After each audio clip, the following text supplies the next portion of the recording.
সকালে উঠেই আগে আমি জল খাই। এরপরে ওষুধ খেয়ে আমি আমার গার্ডেন থেকে ফুল তুলে নিলাম। এরপর চলে গেলাম আমার দিদন বাড়িতে। হ্যাঁ, আমার দিদন বাড়ি এটা। আমার দিদন বাড়ি আমার বাড়ির একদম কাছেই।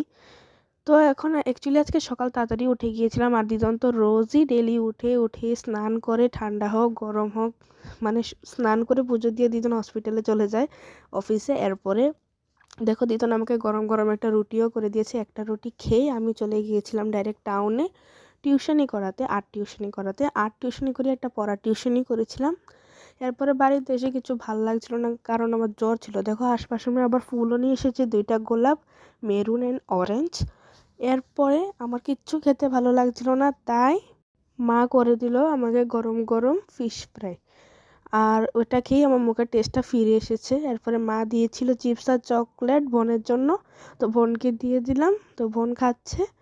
এরপরে আমি আর ক্লিপ নিইনি, এরপর ডাইরেক্ট চলে গিয়েছি সন্ধ্যার সময় টিউশনি করাতে। আসবার সময় দেখো আমার স্টুডেন্টে আমার জন্য গোলাপের ডাল দিয়েছে, কারণ কি সবাই জানে আমার ফুল ফল গাছ কতটা ভালো লাগে। আচ্ছা, এতটুকুই, বাই বাই।